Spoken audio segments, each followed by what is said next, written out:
I could barely contain my excitement. I needed to tell Matthew the news right away. As I left the hospital, I envisioned the moment when I would share the news with Matthew. I imagined the joy radiating from his face, his eyes sparkling with the same excitement as mine. But when I entered Matthew's office, all my beautiful fantasies shattered in an instant. Matthew, faster. On the sofa in the office sat my husband and mate, Matthew, and my half-sister Thea. They were intimately embracing, Matthew still inside her, with Thea moaning with every thrust. Right there, their betrayal unfolded before my eyes. I felt my world crumbling, my trust and love dissipated in an instant. Tears silently streamed down my face, and my voice caught in my throat, almost unable to speak. I had never imagined this. Never Thea, Matthew. How could they be together like this? When I came to my senses, I found myself in the hospital. I was worried that I might have a terminal illness. However, upon seeing the relaxed expression on the doctor's face, I heaved a sigh of relief, eager to hear what he had to say. Could it be what I was hoping for? Luna, Irene, I have good news for you. Dr. Ben, the PAC's doctor, said with a reassuring smile. I held my breath, my fists clenching in anticipation. You are pregnant, he said, as casually as if he were discussing the weather. In an instant, my world stopped spinning. Pregnant. The word echoed in my mind as I slowly processed each syllable. Wait, what? Did I hear that right? I asked, rubbing my face just to make sure I wasn't imagining it. Luna, Irene, you heard correctly. You are indeed pregnant. Dr. Ben affirmed once more. Pregnant, it was real. I immediately placed my hand on my belly, as if I could already feel the life growing inside me. A surge of emotions welled up within me. Joy, relief, disbelief, excitement, and tears sprang to my eyes. Thank you, doctor, I said, holding back my tears. You don't know what this means for Matthew and me. We've been trying for 3 years. This is a miracle. Matthew and I fell in love in college, before which I had no idea that werewolves existed in this world. My lover was a true alpha werewolf, and I was his destined mate. Due to the powerful attraction of the mate bond, Matthew didn't need to say much before I willingly immersed myself in his world. After we completed the binding ceremony, I became the human Luna of the pack. Initially, as a human Luna, I faced skepticism, especially regarding my abilities. However, with my wisdom, I helped our pack grow stronger day by day, and Matthew always praised me, saying I was the best thing that had ever happened to him. Finally, in the 2nd year, I was accepted by the pack. Our only regret was not having a child. For werewolves, offspring are crucial for the stability of the pack, just as in human society. Every powerful family places great importance on the continuation of their bloodline. They have to ensure that when the leader faces an accident, there's someone can handle the chaos. But no matter how well prepared Matthew and I were, we couldn't conceive a child. Although I was exceptionally capable, the reality remained, a Luna who couldn't bear children would still not be fully accepted by the pack. The issue of not having children weighed heavily on Matthew and me, even causing cracks in our marriage. But in the end, the moon goddess had other plans. Just when we were about to give up, she gave us what we wanted. I believe this news, this precious and wonderful news, would change everything. It would reignite the love and connection that had initially brought us together. Everything would be bathed in a new dawn. He raised his head, surprised for only a minute, but his expression quickly turned stern. He disentangled himself from Thea, stood up, his gaze cold and unfeeling. Irene, things are as you've seen them, he said, but his words lacked any remorse. Thea boldly stood there as well, not backing down, her eyes revealing her disdain for me. Why bother talking to her, Matthew?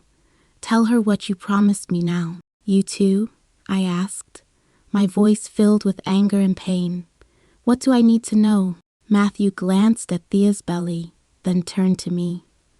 Irene, Thea is pregnant. You know how much I want a child. I felt the ground crumbling beneath my feet. Pregnant. That meant they hadn't just slept together once. The pain of betrayal rapidly spread through me as I recalled the reason I had rushed home. Suddenly, it cruelly mocked the news I had so longed to share, like a twisted joke. Fuck Matthew. Is this a joke to you? Wanting a child is your excuse for cheating on me with my sister? I roared in anguish. This is no joke, Irene. I waited 3 years for you, but you still haven't given me a pup, while your sister has. His voice trailed off as he ran his hand through his hair and sighed. Look, you are no longer fit to be my Luna. I watched as Thea rewarded Matthew with a kiss on the lips, then looked at me mockingly. I didn't know what expression to wear. I felt my heart bleeding. For Matthew, I had given up my beloved photography career and forced myself to adapt to pack life, always doing my best. The pack members respected me greatly. Just because I hadn't promptly given birth, our life we had built together turned to dust. Why could he be so disrespectful to his mate? So disrespectful to our marriage vows? Why couldn't he have waited a little longer for me? Thinking about what I had given up for him, and Thea, whose life in human society was miserable, unable to even pay her bills. It was me who had brought her into the pack, hoping she could take care of our mother, giving them a better life and privileges. But she showed no gratitude. The only way she thought to repay me was to take my husband. Anger began to brew within me. Instinctively, I raised my hand, wanting to slap Thea hard across the face. But just as my palm was about to touch her cheek, Matthew's reflexes were quicker, his iron grip seizing my wrist, his eyes flashing dangerously. Don't do that. Thea will be the pack's next Luna, he warned in a low voice. Don't make things harder than they already are. With that, he shoved me away forcefully, and I fell to the ground. I immediately cradled my belly. I could no longer place my hopes in someone who had betrayed me. I had to protect my child. Reject me? I glared at him furiously. Good sister, it seems you've accepted Matthew and me, Thea said in a venomous voice, then walked back to Matthew's side, linking her arm with his. Matthew, we should respect my sister's choice, shouldn't we? You are right, baby, Matthew said intimately, then turned to me. I, Matthew, alpha of the Gerard pack, reject you. Irene now, accept it. As I heard his words of rejection, pain crushed me like a rock. I collapsed to the ground in anguish, my knees slamming against the hard floor, my whole body aching. But I clenched my teeth, refusing to cry out. I wouldn't let him see my pain and feel satisfied. I lay there, struggling to regain my composure. I realized I couldn't let Matthew know I was pregnant. He wasn't worthy of being the father of my child. Since he could justify his infidelity, let him continue. The thought of him being involved in my child's life was unbearable. I needed to sever all ties with him completely. Slowly, I stood up, ignoring the throbbing pain shooting through my battered knees. I met Matthew's icy gaze one last time, and my heart shattered again. I accept your rejection, I said, my voice calm despite the turmoil within. But Matthew, you should know today you've lost something precious, I said coldly. Don't be foolish. The only thing about you worth my attention is your womb. But after 3 years, your womb has proven to be useless. Matthew mocked me. Thea is the Luna I need. His taunts stung. He had completely forgotten all I had done for this pack. From the beginning, I was seen as merely a breeding tool. I realized I had been romanticizing our feelings all along, but I refused to show any weakness. The sickening air here made me nauseous, and I worried I might pass out. I cannot let Matthew discover my pregnancy. Feeling the little life growing inside me, I found my only solace. The gentle reminder of my pregnancy gave me the strength to stand up again. As I placed my hand on my belly, I could almost feel the tiny heartbeat. This child would be the light in my darkest moment.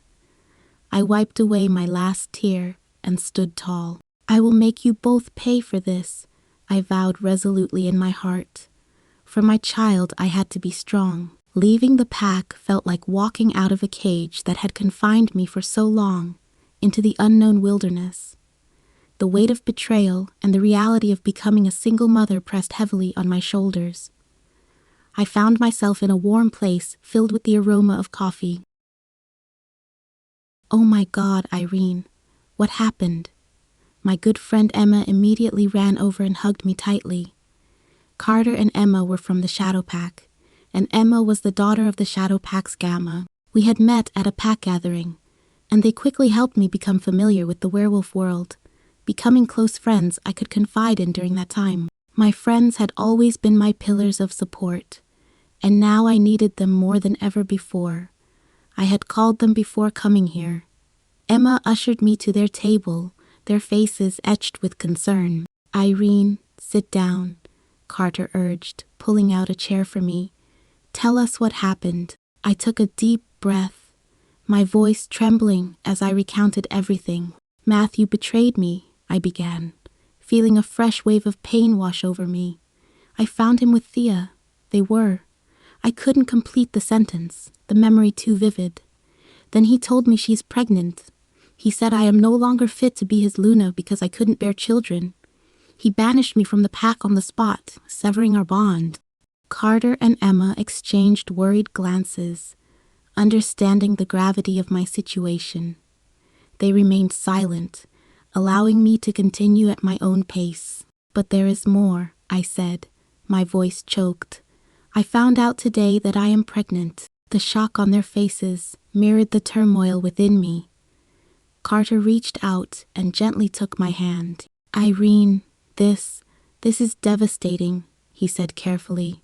What are you planning to do about the child? I sobbed, wiping away fresh tears. I am going to keep the baby, I answered resolutely. Child is innocent.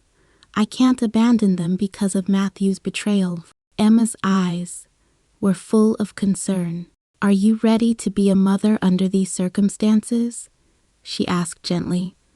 It won't be easy, especially considering everything you've been through.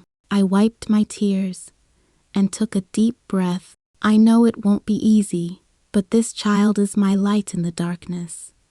I can't let Matthew's actions dictate my future or this child's life. For both of us, I have to be strong. And you both know how long I've waited for this gift. Seeing the determination in my eyes, Carter and Emma nodded. They knew my mind was made up, and they respected my decision. I was truly grateful for them. Irene, we're here for you, Carter said calmly. Whatever you need, we'll support you. Emma nodded in agreement. You are not alone. We'll help you get through this. Their support provided me a sliver of comfort amidst the storm. Thank you, I said softly, grateful for their presence. I don't know what I'd do without you both. So what will you do next, and how can we help? Emma knew my nature. I wouldn't give up easily, especially after such a devastating betrayal. I wiped my tears and told Emma about my USB drive. When I left the pack, I was thankful to have my USB drive with me at all times, as I had the habit of constantly backing up data. However, the confidential information about Matthew's work wasn't complete. It was still on our house computer. I had to go back and retrieve it, but I couldn't do it alone. The only help I could think of was Matthew's enemy, Alpha Leon of the Golden Crown Pack. Luckily, I had been assisting Matthew in managing his businesses for the past 3 years, so I was well aware of who Matthew's adversaries were. There was a deep, irreparable rift between them. When Emma and Carter heard what I intended to do, their eyes widened in disbelief. They thought I must have lost my mind, that I would actually go to my husband's enemy's pack to help me get revenge. Irene, I hope this isn't the result of you overthinking in your heartbroken state. You know Alpha Leon of the Golden Crown Pack. His ruthlessness is known to all packs. The one person he wants dead the most is Matthew, and you were his Luna. Even though you are his ex-Luna now, that doesn't mean Alpha Leon won't mind that. I nodded, having certainly heard of Alpha Leon. He was our city's golden bachelor, with Golden Crown's businesses spanning globally, some overlapping with Matthew's. But more infamous than his wealth was his romantic history. He often made entertainment headlines for his colorful love life, regarded as a sex god in the hearts of wolves. Matthew was extremely wary of him, to the point where I was denied attending any events Leon would be present. But on television, he came across as cold and unapproachable. I knew the difficulty of this endeavor, but I had no better choice, and I had enough leverage to convince Alpha Leon to help me. I wouldn't give up. I had to try. So how do you plan to make Alpha Leon believe you? Carter asked, Emma looking at me too. Emma, I am going to meet him. I've heard about a gala tonight. It is urgent. I have to see him before I get kicked out of the house, Matthew, and I shared. I believe with the secrets I have, once they reach Alpha Leon, he'll believe my sincerity. But what if Leon decides to use this information against us? Emma continued. Carter chimed in. We all know Alpha Leon is a dangerous man. He has the capability to take down Matthew himself. He has just been waiting for the right time, but the information I have can accelerate his goal. I believe he wants to destroy Matthew's pack and businesses even more than I do. I tried to convince myself. All right, Irene, Matthew has been horrible to you. He deserves to know what betrayal feels like. You've convinced me on this. Emma and Carter placed their hands on my shoulders. Like we've always said, we'll support you no matter what. I took a deep breath, realizing my decision lay before me. Okay then, I finally said. Let's do this. Make him pay. As night fell, our confidence in the plan grew. Carter had replicated all the confidential data onto the USB drive, while Emma handed me her gala invitation for tonight's event, where Leon would be present. My only chance. We need to be extremely careful, Carter reminded us. We can't afford any mistakes. I nodded firmly, clutching the USB drive in my hand, determined to seek out my ex-husband's enemy. My hatred for the Gerard pack runs deeper than anything else. My pack, the Golden Crown pack, once thrived on a vast territory deep in the forest. I spent my childhood in a wooden cabin there, surrounded by ancient trees and the sounds of nature. Those memories are vibrant and alive, filled with laughter, adventure, and the warmth of family, but they were reduced to ashes by the Gerard pack, forcing us to flee to a strange land with bizarre conditions. That loss is a wound that can never truly heal. In fact, God knows how we even survived. My father was a strong and proud alpha who had to rebuild our business empire from scratch. I remember him hunched over his desk through the night, strategizing and making deals. He would never forget the shame of losing our land and the lives of our kin, and neither would I. The place we relocated to was a different world, one we had to adapt to and survive in. But it was never truly home. On his deathbed, Father looked at me with pain-filled eyes. Leon, he called to me in an uncharacteristically weak, yet authoritative voice that brought tears to my eyes. Never forget the shame of having our territory destroyed. You will take back what is ours. You will make them pay for what they did to us. Those words have been my guiding light, my driving force. Even now, as I stand on the precipice of a new battle, I can still hear Father's voice urging me forward. The hatred for the Gerard pack runs deeper than anything. Nowadays, the Gerard pack's Alpha Matthew is a coward who never attends gatherings I am present at, yet enjoys mocking me at the ones I miss. The gentle music plays in my ears as I scan the room, unsurprised to not find Matthew's presence. It is bound to be a dull night. Suddenly, my wolf Ryan stirs within me. Buddy, he whispers excitedly. My heart skips a beat. I begin scanning the crowd, my eyes searching for the source of the sudden revelation. Then, I see her among the elegantly dressed guests. She stands out like a beacon. The world around her seems to blur and fade, leaving only her in sharp focus. Waves of curiosity and undeniable attraction wash over me. She is utterly captivating, her mere silhouette commanding my full attention. Ryan urges me forward. Go to her, he insists. She is ours. Ryan growls softly, brimming with possessiveness. In those 3 short seconds, I consider a million pickup lines, all of which turn to stunned silence when I see my mate's face. The moon goddess has a cruel sense of humor. My mate is the Luna of my sworn enemy. Irene turns and strides towards me. My breathing grows rapid, my pulse quickening. The closer she gets, the more I can smell her scent, a heady blend of sweetness and warmth, with notes of fresh greenery that fill me with both calm and longing. She is now just feet away, and it feels like the entire room has disappeared, leaving just the 2 of us. Our eyes meet, and I see a familiar flicker in her gaze. Does she feel it too? That bond tying us together, that magnetic pull? Hello, I say, my voice calm, despite the storm of emotions within. Hi, she replies, her tone soft yet steady. Her eyes are a deep blue, filled with curiosity and caution. What brings her here? I am Leon. I introduce myself, extending a hand. Irene, she answers, taking my hand. Her touch sends a jolt through me. I can even feel my groin stir, my mind flashing with sparks from just my mate's touch. Ryan growls in my mind, and it seems like the only word I can form is fuck. But I doubt any woman would appreciate a man saying that upon first meeting. Enjoying the party? I ask, more to break the silence than out of genuine curiosity. Besides that matter, I have nothing else to say to her. How strange. It is lively, she replies, a hint of a smile playing on her lips. But I am not much for these kinds of events. I nod in understanding. Neither am I.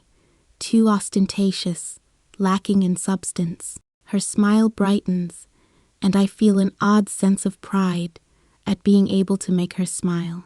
Indeed, she agrees. I prefer quieter settings. The conversation flows smoothly, and I find myself growing more intrigued by her. She is intelligent, kind, with a quiet strength that captivates me. But our realities loom over us. She is part of Matthew's pack. I need to learn more about her situation. So what is an enemy Luna doing here unguarded? I boldly ask. Time to get down to business. I suppose it did take you a while to ask that pertinent question, she replies, her eyes filled with genuine interest. But I am no longer Matthew's mate, nor his Luna. The goddess, thank you for this gift. I have to work to suppress the upturned corners of my mouth. From any angle, this is a development of the highest delight. I try to cough to cover my elation, feigning nonchalance as I inquire. That is indeed a sad turn of events. So what brings you to the gathering? I can see she is deeply uncomfortable now, seeming filled with fear and tension, and it tugs at my heart. I wish she would unburden herself to me, and I would comfort her, then take her to my bed to help her through this painful night. I hope you can believe what I am about to say, Irene says, biting her lip, the friction making it appear even redder as I can't help but swallow hard, listening intently. Matthew betrayed me. That is why I left the pack, and I need your help to carry out my plan for revenge. Good. She blurts it out, quickly. Her candor hangs in the air, and at the thought of Matthew's impending downfall, a flicker of glee passes through me before being replaced by fury. How dare he treat her like that? My mate rises within me, coupled with an intense desire to protect her, to comfort her in any way I can. But I know I must tread carefully. I don't want to scare her off. I also haven't verified the veracity of her claims. She seems to sense my doubt, but presses on undeterred. The information I have can destroy Matthew. Will you help me? I look at her, searching her gaze, then slowly extend my hand. She places a small USB drive in my palm, our fingers brushing briefly. The jolt between us is palpable. I grip the drive, feeling its weight as I ponder what could be stored inside. Could this be a trap by Matthew? Irene's reputation in the pack may even exceed Matthew's. A renowned human Luna whose love story with Matthew was even featured in magazines. I steady myself, this also concerns my pack. Why should I help you? I ask coolly. She meets my gaze, her eyes filled with desperation and resolve. Because Matthew is a threat to us both, she begins. He is not just my personal enemy. He is a threat to anyone who opposes him. You've seen his behavior, his callousness. If he is allowed to continue operating his way, it won't just be my life he destroys. It could be yours, your pack's. Her words resonate deeply. For years, Matthew's ambition and lack of ethics have been a thorn in my side. But hearing Irene voice it, knowing the personal cost she has paid, makes it feel more visceral. He betrayed me in the worst way, Irene continues, her voice wavering slightly. He cheated on me with my own sister, and now he has cast me out, saying I am unfit to be his Luna. I have to make him pay for what he has done to me. I grit my teeth, fury rising within me at the thought of how Matthew treated Irene. We discuss further the specifics of the information she has, and how we can use it to take down Matthew. From the way she speaks, I can tell Irene is highly intelligent and cunning. I admire the strength she displays in the face of such betrayal. I have to go. I can't let Matthew find out I came to see you, she says softly. You can take the time to verify if my actions are genuine. I watch her lithe form disappear from my sight, and a heaviness settles within me. What kind of woman is Irene? A human, yet possessing a resilience rivaling werewolves. Her reputation alone proves she was an exceptional Luna. She gave up everything to join the pack, only for Matthew to put her through hell in the end. But she hasn't been beaten down. Instead, she chooses to fight back. She is an undeniable force to be reckoned with. Now that she has been confirmed as my mate, is the time finally ripe to exact revenge on Matthew. I returned once more to the house I shared with Matthew, though stepping back inside immediately cast a heavy pall over my mood. Meeting with Leon had provided a brief reprieve, and I hoped he would reach out to me proactively after reviewing the information on the USB drive. Matthew was absent, no doubt with Thea. The fleeting sense of relief was quickly replaced by a profound loneliness as I sank onto the couch, staring at the walls of a home that had once been filled with love and warmth. Now they felt like the walls of a prison, confining me in isolation. Running my fingers over the fabric of the sofa brought back memories of Matthew's presence that still carried warmth. But those memories had been tainted, his betrayal leaching the warmth away. I pulled out my phone, searching for information on Leon, his face, his powerful chest muscles. My fingers traced his image unconsciously as I recalled his intense gaze at the gala, the way he had listened to my proposition with skepticism, yet compassion swirling in his eyes. It all replayed vividly in my mind, stirring my inner wolf. I must have been too immersed in Matthew's love for too long. Alpha Leon was a man 1,000 times better than him. But would he truly accept my proposal? My phone rang then, jolting me from my reverie. A glance at the screen revealed Leon's name, and my heart skipped a beat. With a mix of anticipation and nerves, I answered the call. "Hello, Irene." Leon's deep voice reverberated through the line, sending a shiver down my spine. "I've been thinking about our conversation." "Hi, Leon," I replied, striving to keep my voice steady. "So what are your thoughts? Tell me, Alpha Leon." I held my breath, afraid of missing any nuance in his expression that could lead me to misinterpret his meaning. "Irene, Finally, Alpha Leon's magnetic timbre rumbled forth again, and I had to admit it sent a fresh wave of heat through me. I waited with bated breath for him to continue, still lacking a definitive answer. My assistant verified the information you provided, and it is indeed useful, but not enough to take down Matthew's pack and empire. I nodded to myself, responding evenly. The USB was merely a gesture of good faith. The real secrets are on my laptop. Matthew kept important files there, I explained. And that is what you need to obtain.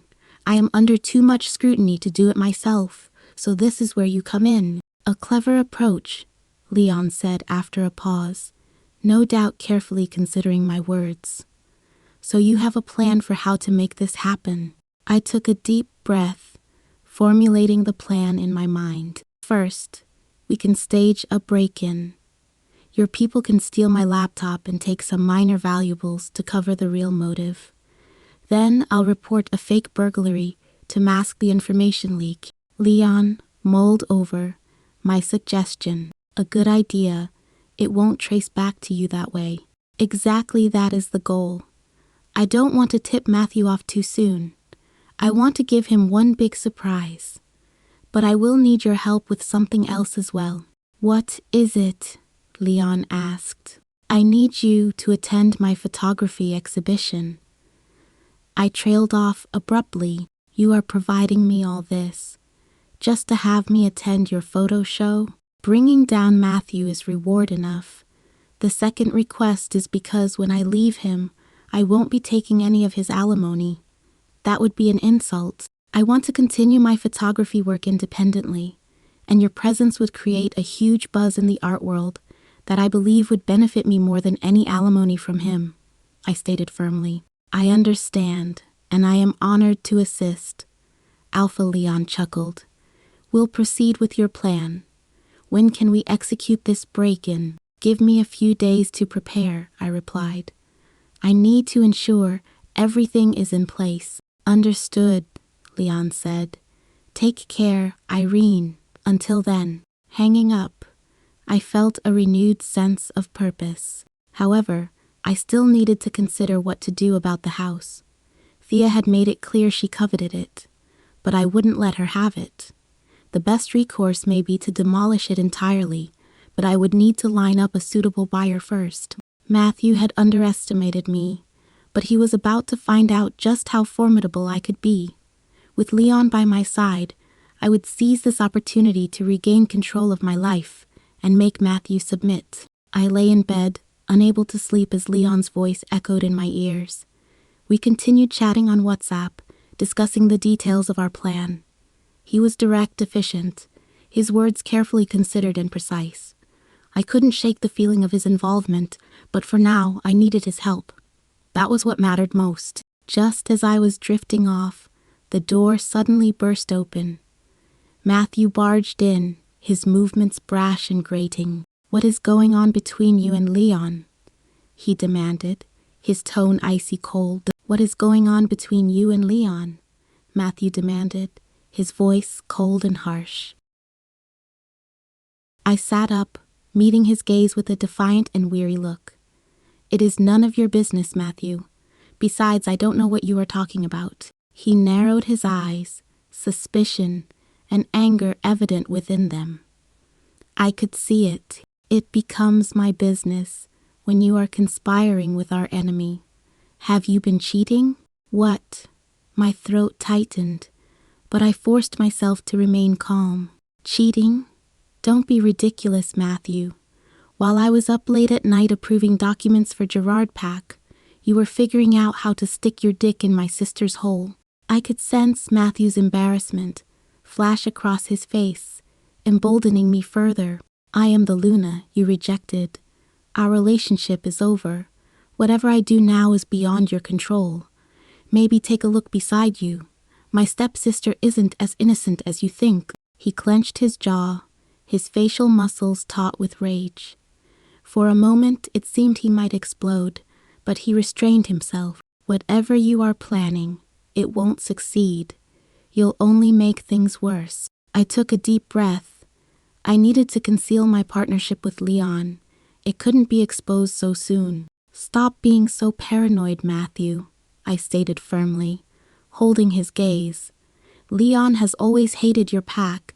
I wouldn't meet with him unless I had a death wish. Matthew's lips curled into a mocking smile. You're smarter than I thought, Irene. But don't think you can fool me. I forced myself to stay calm, even as my heart raced. He stood there, rubbing his chin without saying a word. Isn't he supposed to leave? Is there anything else, Matthew? Or are you just here to throw baseless accusations? He crossed his arms and turned to face me. Thea wants you to move out of the villa as soon as possible. A wave of anger crashed over me. Thea, she has no right to dictate where I live. She's carrying my child, Matthew said coldly. That gives her every right. I clenched my fists, struggling to keep my emotions in check. I have given up everything for you, Matthew. My career, my independence, my happiness, and now you expect me to just walk away with nothing. All of yours. You mean your tiny less than 10 square meter apartment? Don't be foolish, Irene. Everything you have is what I gave you, but you failed to fulfill your reproductive value. Matthew scoffed coldly. I began trembling all over as he once again belittled my contributions. I couldn't let his negativity consume me. The house was our jointly owned property. I wouldn't let Thea get her way. You need to pay me a settlement, Matthew. Matthew shrugged, his expression indifferent. You'll get your divorce settlement. Isn't that enough? No, I said angrily. It's not enough. I want the house. It should be the sole property of my divorce settlement instead. Matthew's eyes flashed with anger, but he didn't argue. Fine, the house is yours, but there's one condition. Any future meetings with Maria will require prior approval from the pack. You know what that means, right? My blood boiled at his audacity. Did he suddenly go insane? That moment, I couldn't be more disappointed in him. You can't control every aspect of my life, Matthew. My mother is not part of your pack politics. He smirked, clearly enjoying the power he held over me. Those are my terms. Take it or leave it. You mustn't step your legs into my pack anymore. I stared at him, my mind racing. I couldn't let him control me any longer, but I needed the house. It was my only leverage, at least for now. Fine, I said through gritted teeth. I'll agree to your terms, but don't think for a second that you've won. Matthew's smile widened, his eyes gleaming with triumph. We'll see about that, Irene. He turned to leave, but I couldn't let him have the last word. You may think you're in control now, but remember this, I will not be broken. I will not be silenced, and I will not let you win. Matthew paused at the door, glancing back at me amusedly. Go for it. My inner pain deepened once again as I held back my tears. Never in my life did I imagine myself in my present predicament. Hi, Aiko. I picked up my carefully packed luggage and headed to the hospital. I had to bid farewell to Maria, my mother, and inform her that I had been expelled from the wolf pack and would be moving away in a few days. I had the house, but it won't do me any good to stay there. The hospital's sterile scent did little to calm my racing thoughts. As I walked through the halls, I tried to steel myself for the conversation ahead. Maria had always been a source of comfort, but this time I knew my news would only bring her worry. When I finally reached her room, Maria looked up with a concerned expression. She was sitting up in bed, her frail hands clutching the blanket. The sight of her vulnerability nearly broke me. Her illness had been dragging on for too long than it should. Irene, what is wrong? She asked, concerned. I took a deep breath, trying to keep my voice steady. Maria, I've been expelled from the pack. I'll be moving away in a few days. Maria's face showed nothing but concern and worry. Oh, Irene, What happened? I couldn't bring myself to tell her that Thea was Matthew's lover. I was afraid Maria couldn't bear it, especially since she had always felt guilty about Thea after my stepfather passed away. Maria had always carried a heavy burden of guilt, feeling she had failed Thea and her brother Luke, my stepbrother. I explained the situation, without revealing the full extent of the betrayal. As I finished explaining, Maria's eyes filled with tears. She reached out and pulled me into a tight hug. In that moment, all my strength and pretense crumbled. I buried my face in her shoulder and let the tears flow freely. Maria held me gently, her touch comforting and full of love. "It is going to be okay, Irene," she whispered, soothing my almost frayed nerves. "You'll get through this, I know you will." After I had cried enough in Maria's arms, she pulled back slightly and reached into a small drawer beside her bed. She took out a delicate necklace with a wolf tooth pendant and placed it around my neck. "What is this?" I exchanged glances between her and the necklace, rubbing my hand on the pendant. "This was a keepsake your father gave me before he left," she said softly. "I want you to have it. It'll serve as a reminder that your father and I will always be with you, no matter what." I looked down at the pendant, surprised. I had never heard Maria talk about my father before. The pendant felt warm in my hand, a tangible connection to a past I knew so little about. Perhaps it was high time I asked for details about who my biological father was. Just as I was about to ask Maria about my father, someone appeared in the doorway. "Why don't you tell Mum the full story?" Luke mouthed, hands tucked in his pockets. At that moment, Luke entered the room, his face exuding anger at its peak. I saw the fire in his eyes, but before I could stop him, he began to speak, his words sharp and direct. "Luke," I stared at him, surprised. I didn't know Maria was expecting him. "Surprised to see me, right?" he taunted, winking at me. "You..." Luke cut me off before I could speak. "You see, Irene, why don't you just tell Mum all that really happened?" "I don't get what you are saying, Luke." His words left me wondering if he probably listened in on my conversation with Maria from the very beginning. "Mum, she is all lies," Luke said, glaring at me. Maria's eyes widened in confusion. "What do you mean, Luke?" He turned to me, his expression unyielding. "Why don't you tell her what really happened, Irene? Why don't you tell her how Thea became the betrayer who slept with your husband?" Maria gasped, her hand flying to her mouth. "What? No, that can't be true. Tell me that is not true." There was a moment of silence. I reached out to calm Luke, but he brushed my hand away. I didn't want Maria to know about it just so that her condition won't aggravate. But here we stood with everything out in the open. Maria tightened her grip on my hand, trying to hold still. "Irene, tell me it is not true." Luke spoke up instead. "It is true, Mum. Matthew and Thea have been seeing each other behind Irene's back. She didn't want to tell you because she knew it would break your heart." Maria's face turned pale, and she swayed on her feet. I could see the shock and pain in her eyes, the betrayal cutting deep. "Is this true, Irene?" she asked again, her voice barely above a whisper. It was obvious she needed words of confirmation from me. Tears welled up in my eyes as I nodded. "Yes, Maria, it is true. I am so sorry," I uttered on a low tone, holding back my tears as the memory was still fresh in my mind. Maria's legs gave out beneath her, and she collapsed to the floor. Luke and I both rushed to her side, calling out for help.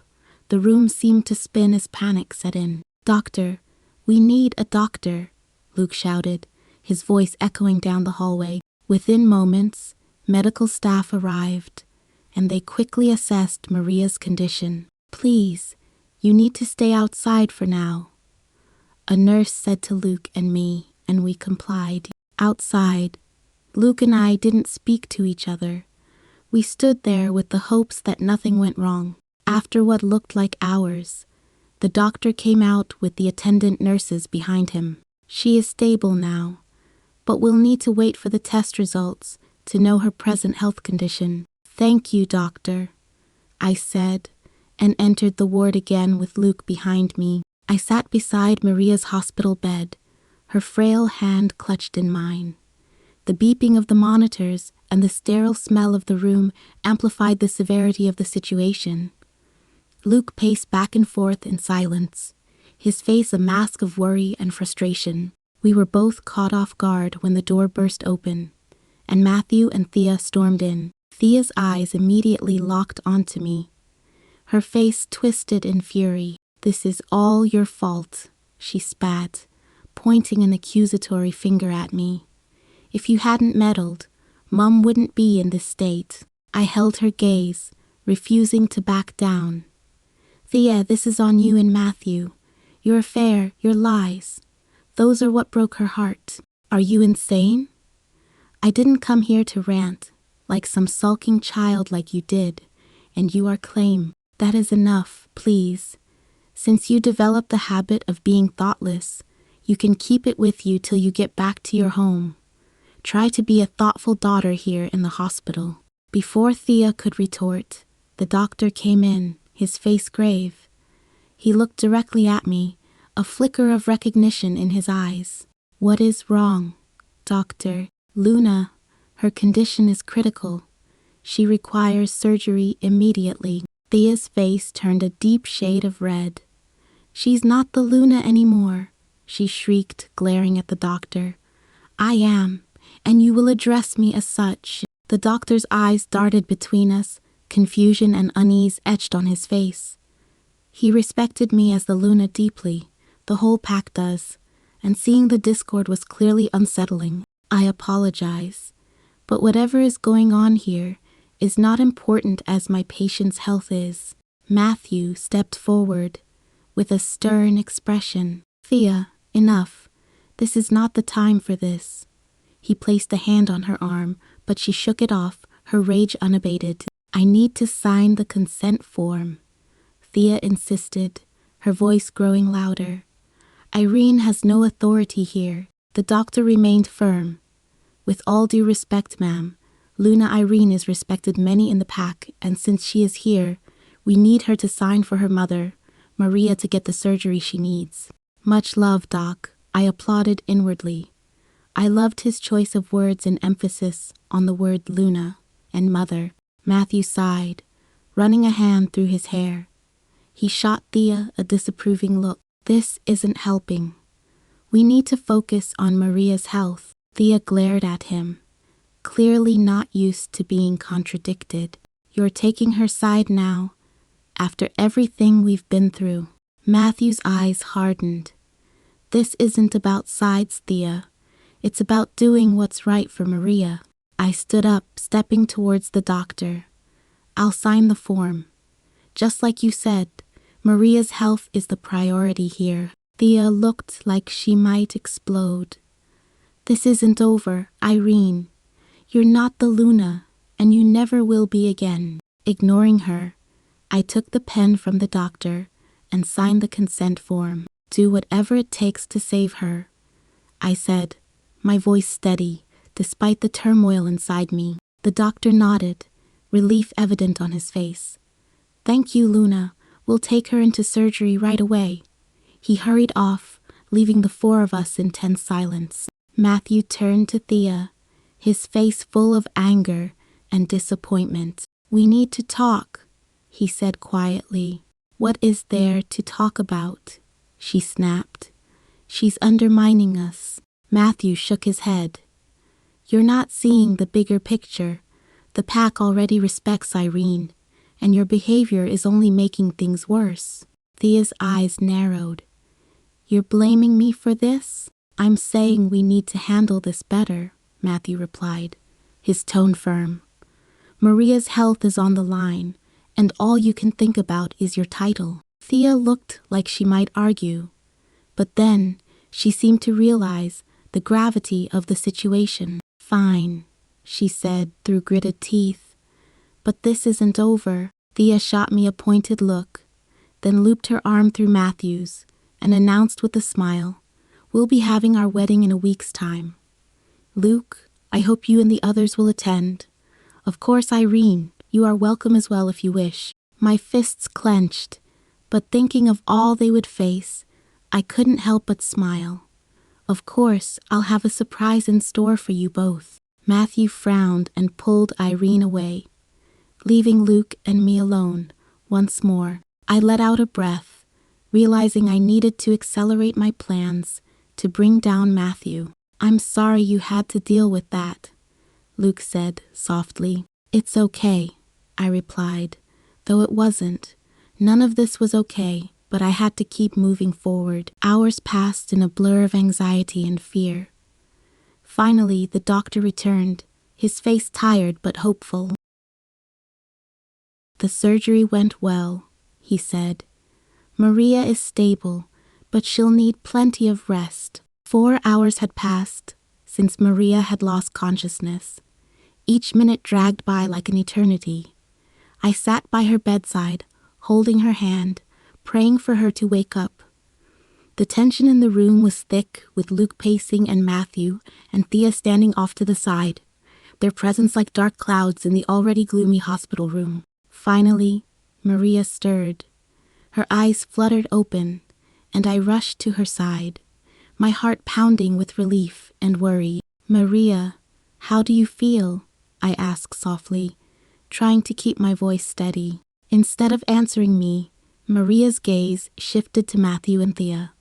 A flicker of pain crossed her face, but she quickly masked it. She knew the truth now. Kudos to Luke, who couldn't keep a secret. But despite Thea's betrayal, I could see that Maria struggled to blame her completely. Family ties ran deep, even when they were strained by deceit and infidelity. "You both should leave now." Maria's voice was weak but firm. "I need you both to leave. I don't want to see either of you right now." Thea's eyes widened in shock. "Mom, you don't understand. This is all Irene's fault. She's trying to turn you against us." But Maria's resolve didn't waver. "Thea, I know what you've done. This is not the time for lies or blame. Shifting, please just leave." Thea opened her mouth to argue, but Matthew, sensing the gravity of the situation, placed a hand on her arm. "We should go, Thea," he said, his tone leaving no room for debate. He knew that staying would only make things worse for their already fragile standing. Before they left, Matthew leaned in close to me, his voice a low growl. "Don't think this means you'll escape being expelled, Irene. This isn't over." I met his gaze, my anger boiling over. "You can go to hell for all I care," I retorted. I was way past that feeling of wanting to stay where I wasn't wanted. "No one will love you for the rest of your life, Matthew," I whispered fiercely. "Everything you desire will disappear." Matthew's jaw clenched, and I could see the fury in his eyes. But he said nothing. He couldn't afford to cause a scene in the hospital ward. With a final glare, he turned and left, dragging a reluctant Thea with him. As the door closed behind them, I felt a surge of triumph. Seeing Matthew look so aggrieved filled me with a sense of satisfaction. He deserved every bit of pain and humiliation coming his way. Maria's hand tightened around mine, pulling me back to the present. "Irene," she said softly, "are you all right?" Tears welled up in my eyes, but I held them back. "I should be asking you that, Maria. You're the one who's been through so much." She shook her head slightly. "I'll be fine, Irene, but I'm worried about you." I nodded, the reality of the situation settling over me like a heavy blanket. Maria's eyes filled with tears. "I'm so sorry, Irene. I should have seen what was happening. I should have protected you better." "Don't blame yourself," I said, squeezing her hand. "This isn't your fault. Matthew and Thea made their choices. Now I have to make mine." She nodded, and a small, sad smile crossed her face. You're stronger than you know, Irene. Don't ever forget that. Of course I am. If I may ask, why didn't you say anything or blame Thea? Silence ensued. I could sense Maria's guilt and shame. She looked at me, her eyes filled with sorrow and regret, before closing them again, pretending to sleep. She didn't want to answer my question definitely. It was a transparent attempt to avoid facing me. I understood her need to escape the painful reality, even if just for a moment. Seeing her like that made my heart ache. I wanted to comfort her, to tell her that none of this was her fault, but I knew that words wouldn't suffice. She needed time to process everything. Quietly, I stood up and adjusted her blanket, making sure she was comfortable. Then, with a heavy heart, I left the hospital room, closing the door softly behind me. In the hallway, Luke was waiting for me. As soon as I stepped out, he pulled me into a tight hug. "Irene, I'm so sorry for everything," he whispered. "I never expected Thea to be a bitch. Heaven knows who she took that stupid attitude from." His words were simple and filled with genuine emotion, which touched me deeply. I hugged him back, smiling at his sincerity. "Thank you, Luke," I said, my voice trembling. "It means a lot to have you by my side. I'll always stand by you, of course." "I know who you are," he said firmly, pulling back to look me in the eyes. "But remember, Matthew is still the alpha. You need to be careful. You can't disrespect him openly." I nodded, understanding the delicate balance we needed to maintain. "I know, Luke. I'll be smarter. I am the future. Besides, we can't let our emotions get the better of us. Your little act back in the ward was unnecessary." Luke gave a reassuring smile. "Don't worry about me. I'll handle my own issues. You focus on what you need to do." His words gave me strength. I took a deep breath, feeling a sense of resolve settle over me. "I will, and thank you, Luke, for everything." After saying our goodbyes, I walked to my car, my mind racing with thoughts and plans. I started the engine and pulled out of the hospital parking lot. Then my phone rang. Glancing at the screen, I saw it was the real estate agent handling the sale of my house. "Hello," I answered from my end.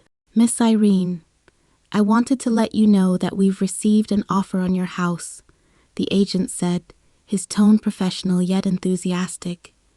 "It's a good offer, and I think you'll be pleased with it." Selling the house was a crucial step in severing my ties with Matthew and his pack. But it also meant letting go of a place that held so many memories, both good and bad. "Thank you for letting me know," I replied. "Can you hold off on accepting the offer until I've had a chance to review it personally?" "Of course, Miss Irene. Just let us know when you're available to come in." "I will. Thanks again," I said before ending the call. As I drove through the quiet streets, my thoughts wandered back to the house. It had been a place of comfort and joy, but also one of pain and betrayal. Letting go of it felt like shedding a part of my past, painful but necessary. Arriving at a stoplight, I took a moment to collect my thoughts. The light turned green, and I pressed down on the accelerator, feeling a surge of confidence. This was just the beginning, and I was ready to embrace it with all the strength I had, knowing that someone was willing to offer a high price to buy my house. The news came as a shock, the kind that sent a jolt through your entire body. The house had been on the market for only a short time, and I hadn't expected it to sell so quickly, let alone at such a high price. It was both a relief and a strange twist of fate, considering how desperate I was to sever my ties with Matthew.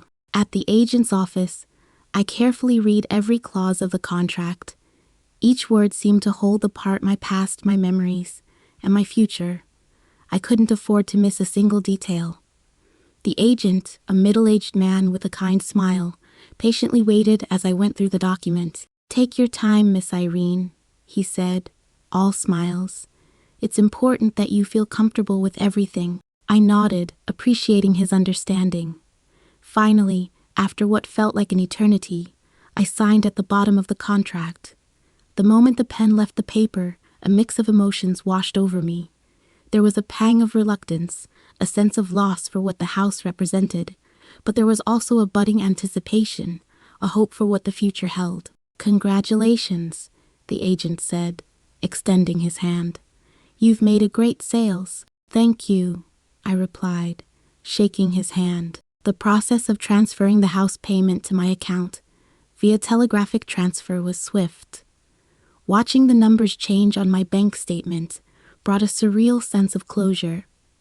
The money felt like a tangible representation of my decision to move forward, to leave the past behind. A week later, I was sitting in my human community apartment, catching up on the news, when a particular report caught my attention. My former villa had been burglarized. The headline flashed across the screen, and my heart skipped a beat. Leon had started. Almost simultaneously, my phone rang. It was the police. "Miss Irene, we received a report about a burglary at your former residence." The officer on the line said, "We need you to come down to the villa to assist with the investigation." I agreed and quickly made my way to the villa. As I pulled up to the familiar driveway, a wave of nostalgia hit me, but it was quickly replaced by another feeling I couldn't pinpoint. Stepping inside, I was greeted by chaos. The room was in a mess, furniture overturned, items scattered everywhere. It was clear that this was the result of the plan Leon and I had orchestrated. An officer approached me with a grave expression. "Miss Irene, we understand this is difficult, but we need your cooperation to understand what might have been taken." I nodded, playing my part. "Of course, I'll do whatever I can to help." Walking through the house, I made a show of inspecting the damage. The burglars had been thorough, taking a variety of items to cover their true objective. The documents on my laptop, everything seemed to be going according to plan. "I can't believe this happened," I said, my voice trembling just enough to convey the right amount of distress. "This house, it holds so many memories." The officer gave me a sympathetic look. "We understand, Miss Irene. We'll do our best to find out who did this." As the officers continued their investigation, I took a moment to step outside and call Leon. He picked up on the first ring. "It's done," I said, keeping my voice low. "The police are here. Everything looks convincing." "Good," Leon replied. "On to the next," he uttered, and I bet he must be smirking behind the phone. Sigh. Oof. Sitting in my villa, I felt a rare sense of peace. That tranquility was shattered by the abrupt ringing of my phone. I glanced at the screen and saw Thea's name flashing. Reluctantly, I answered. "Irene," Thea's voice dripped with a forced sweetness that made my skin crawl. "Why didn't you and Luke come to our wedding? Do you not care about us at all? Matthew is furious.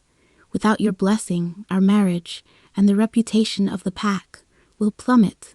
I bit back a laugh at her audacity. "Thea, I've been a little busy. I experienced a burglary just now." "Don't be ridiculous, Irene," she scoffed. "You owe us this much, Irene, especially after everything. For heaven's sake, I owe them nothing." Her words ignited a spark of anger, but they also gave me an idea, a brilliant idea. "I understand, Thea. How about I make it up to you right now?" I suggested, my voice laced with an undercurrent of mischief. "Let's FaceTime. I have a sensational wedding gift for you and Matthew." Thea hesitated, probably sensing something amiss, but her arrogance got the better of her. She was at the wedding reception, obviously, and she needed something to create her stance, so she could be respected as the Luna. "Fine. Call me on FaceTime." I quickly ended the call and initiated a video call. When Thea's face appeared on my screen, she was standing in a lavishly decorated room, surrounded by wedding guests. She put the video on the big screen, the picture-perfect bride pretending to greet me happily. "Irene," she exclaimed, her voice artificially cheerful. "So good to see you. Everyone, say hello to Irene." I forced a smile. "Hello, everyone. It is unfortunate that my villa was burglarized earlier, so I couldn't make it to my sister and ex-husband's wedding. But luckily, I discovered something nice that can serve as a wedding gift for Thea." The guest's eyes were glued to the screen. Matthew's expression was grim. He must have guessed what I was about to do and was preparing to contact the staff to turn off the video sync. I turned on the television, playing the video of Matthew and Thea's affair on the screen. They didn't know the surveillance camera in the room had been on all along, and I had never checked it because I trusted them. Now it has become the best gift for Thea and Matthew. "Turn it off quickly." Matthew was scrambling for Thea's phone on the other end of the screen, while Thea seemed to have been stunned by the current situation. A collective gasp echoed through the room. Thea's face drained of color, her eyes wide with horror. She stood frozen, unable to move or react. Like everybody was there. No doubt, she must be embarrassed. "Exactly what I wanted." "Thea," I asked, feigning concern. "You look pale. Is something wrong?" She finally found her voice, but it was shaky and panicked. Irene, stop this." "Oh, but I'm just getting started," I said, my smile turning predatory.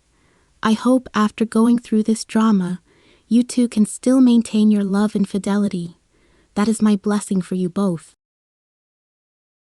The room erupted in shocked whispers and gasps.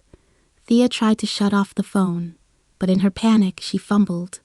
By the time she managed to end the call, the damage was done. The guests had seen everything.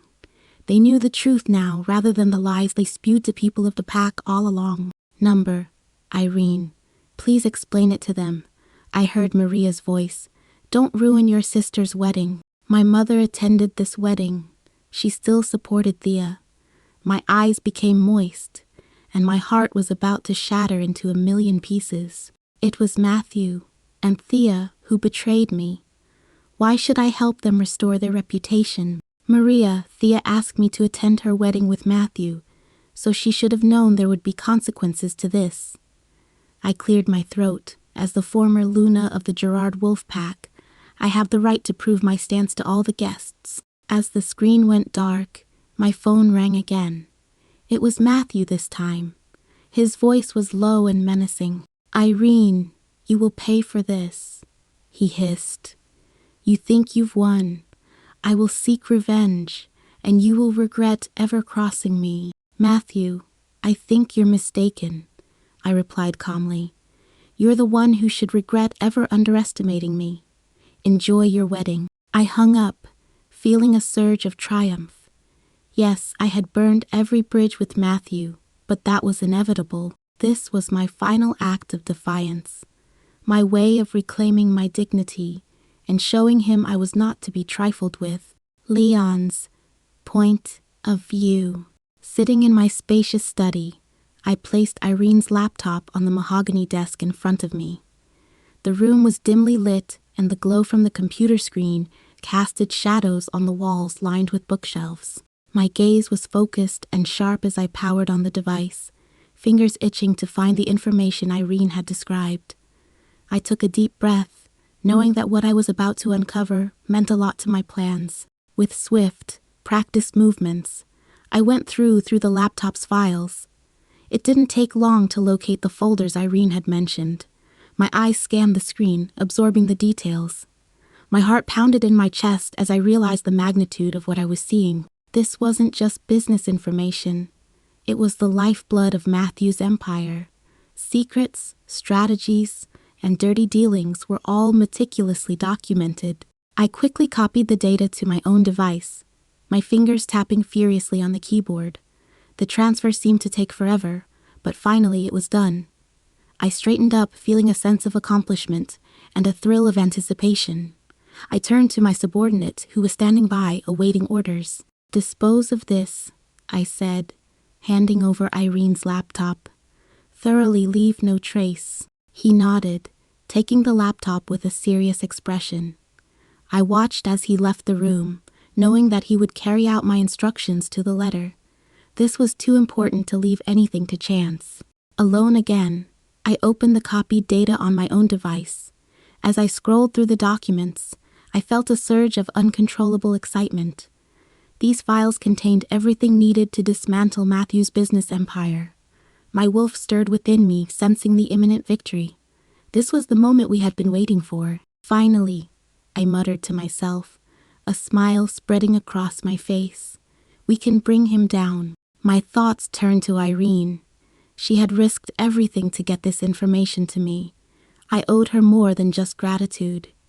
This mission was no longer just about my revenge. It was about her as well. She deserved justice, and I was determined to get it for her. I took a deep breath, trying to calm the storm of emotions swirling inside me. Focus, Leon, I told myself. This is just the beginning. I knew that Matthew's downfall wouldn't happen overnight. It would take careful planning and precise execution. But with the information I now possessed, I had the upper hand. I was ready to dismantle his empire piece by piece, until there was nothing left. As I plotted my next move, my phone buzzed. It was a message from one of my trusted allies. He had secured a meeting with a key player in Matthew's network. This was the break I needed. Perfect timing, I said, responding with a quick confirmation. The battle was just beginning, but I was ready. For myself, for Irene, and for justice. I concluded whatever discussion it was I had with the guy, and again, my phone rang, and the screen displayed Irene's name. My heart skipped a beat. Taking a deep breath, I calmed myself before answering the call. Her gentle voice came through, soft and inviting. Leon, would you like to join me for dinner tonight? She asked, warmly. What an angelic voice. I complimented within me. A surge of excitement surged through me, and my wolf urged me to immediately accept. Trying to maintain my composure, I pretended to hesitate for a moment. But deep inside, I was already fantasizing about seeing her, long before she even called. Sure, Irene, I said, my voice trembling imperceptibly. I'd love to. Okay, good. Time, date, and venue. I'll send them to you, she said, and hung up immediately. I heard a ping on my phone. True to her words, she sent the outing details already. We were to meet in the next 2 days, according to her message. I looked up the venue online, and it looked like somewhere with a nice serenity. Deep inside me, I couldn't help but think of what she wants to see me for. I was basically short of ideas, since I don't know her too well. As the day of our meeting approached, I found myself paying more attention to my appearance than usual. I stood in front of the mirror, carefully selecting a suit. Eventually, I chose a well-fitting navy blue suit that displayed my dignity and charm as an alpha, but also revealed the importance I placed on this date. My wolf teased me in my mind. You look like a peacock, he said. I didn't respond, just smiled faintly.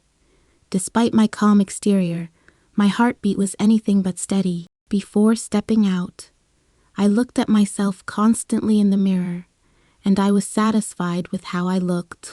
You look heavenly, Leon.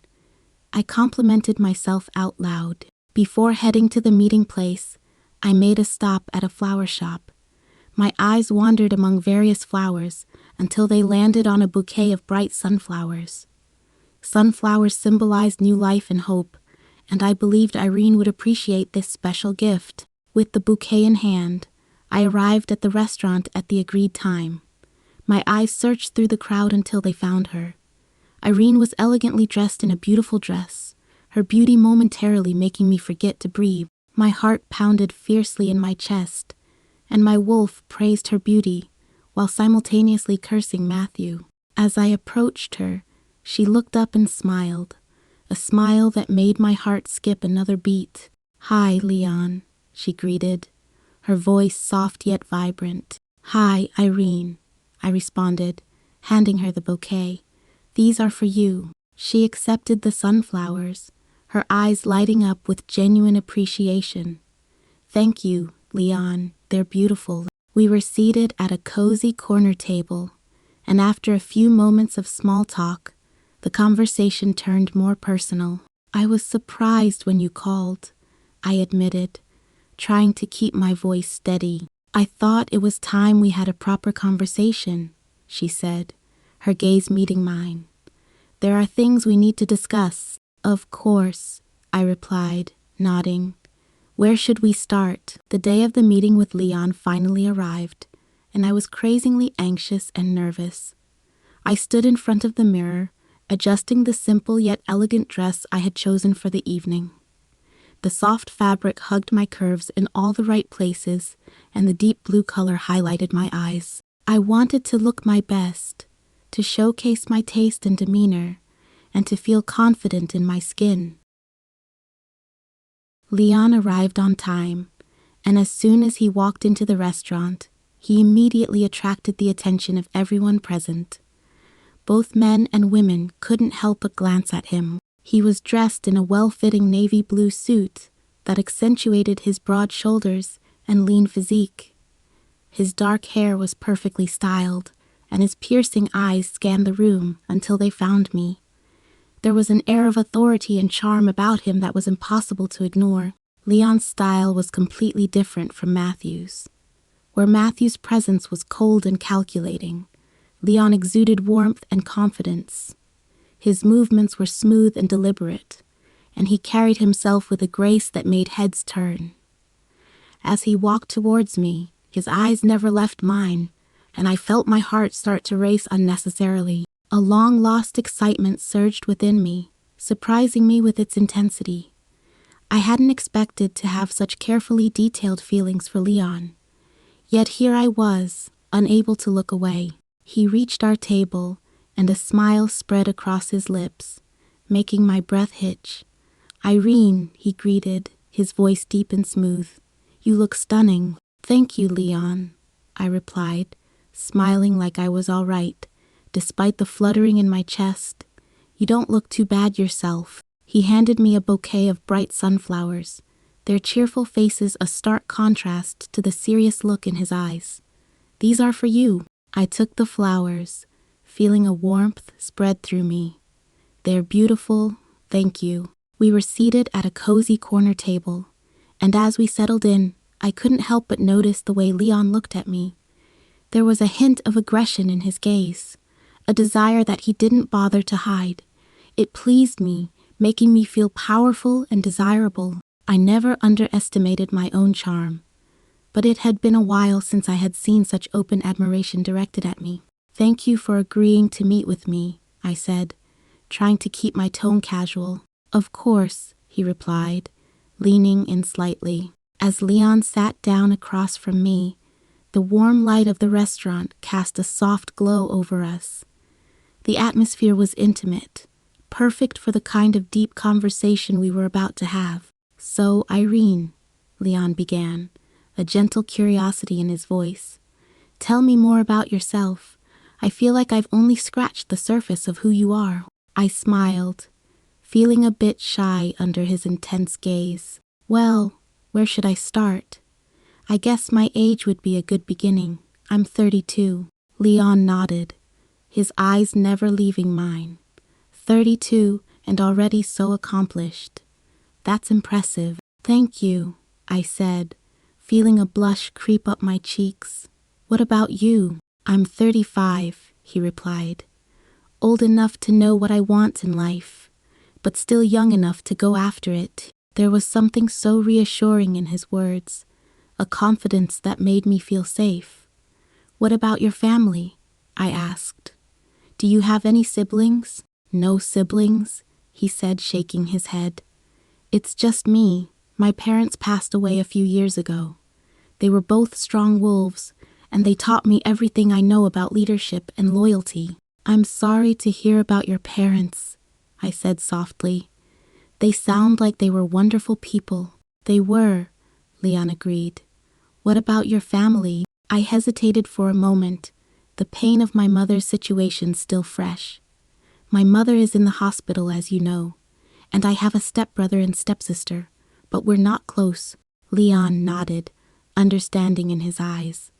"Family relationships can be complicated." "Yes, they can," I agreed, grateful for his empathy. "What about past relationships? I asked, curious to know more about his romantic history. All my time with Matthew, I never heard of the fact that Leon had a Luna or woman to call his own. All he had were sidekicks who satisfied his primal urge. Leon smiled, a touch of amusement in his eyes. I've had a few relationships, but none of them lasted. I guess I was always too focused on my duties as an alpha to really make them work. That not too good, I said. But I understand that being an alpha must be incredibly demanding. It is, he admitted. But I'm learning to find a balance. What about you? Any significant past relationships? I took a deep breath, deciding how much to share. I'll say that question is not needed. You know I was Matthew's Luna before the whole thing started. I've had a few relationships too, before Matthew, I mean. None of them ended well, unfortunately. I guess I've just had bad luck in love. Or maybe you just haven't found the right person yet, Leon suggested, his eyes softening. Maybe, I said, feeling a flicker of hope. It's hard to say. We continued to talk, our conversation flowing easily. Leon was a great listener, and he seemed genuinely interested in everything I had to say. It was refreshing to be with someone who didn't just talk about himself, but wanted to know more about me. After dinner, Leon insisted on escorting me back home. I wouldn't feel right, letting you go home alone. He flashed me a smile. I agreed, feeling a sense of safety and comfort in his presence. As we walked to my apartment, the night air was cool and the streets were quiet. We talked about our favorite books and movies, laughing and sharing stories. It felt like we had known each other for years, even though this was our first in-person meeting. When we reached my apartment building, Leon turned to me, his expression serious. Irene, I've really enjoyed tonight. I feel like we have a strong connection. I feel the same way, I admitted, my heart racing. I want you to know that my offer stands, he uttered gently. And what offer is that, if I may ask? I would love for you to join my wolf pack. I think you would be a great addition, and I believe we could build something strong together. His directness surprised me, and I found myself unsure of how to respond. That's a big decision, I said, my voice trembling slightly. I need some time to think about it. Of course, Leon said, his eyes softening. Take all the time you need. I don't want to rush you into anything. Thank you, I replied. I appreciate that. Finally, Leon leaned in and kissed my cheek, his lips soft against my skin. Good night, Irene, he whispered. Good night, Leon, I replied, in my fluttering heart. As I watched him walk away, I felt confused and excited together. His invitation was tempting, but it was also a huge step. I needed to be sure that it was the right decision for me. Later that night, as I lay in bed, I couldn't stop thinking about Leon. His voice, his gaze, every little movement he made echoed in my mind. I touched my belly, feeling a sense of uncertainty. Joining Leon's pack could mean a new beginning, a fresh start. But it also meant leaving behind everything I had known. Was joining his pack the right thing? I couldn't tell. News about the wedding fiasco became the news of the day quickly as it spread through the community faster. It wouldn't be an overstatement to say that the news spread faster than lighting. It wasn't long before Carter and Emma arrived at my new apartment, eager to hear all the details and offer their support.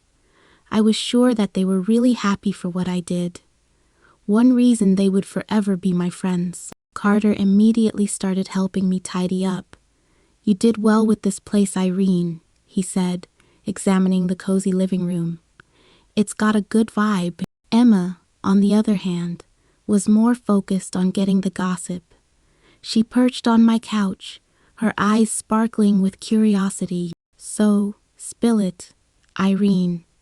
How did your meeting with Leon go last night? I busied myself with organizing some books on a shelf, trying to avoid their inquisitive gazes. It was nice, I said, hoping to sound nonchalant.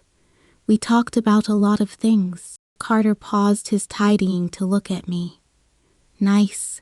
That's all you've got. Come on, we need more than that. I sighed, realizing I wasn't going to get away with being vague. All right. We talked about our families, past relationships with the packs. You know, the usual stuff. Emma leaned forward, her interest piqued.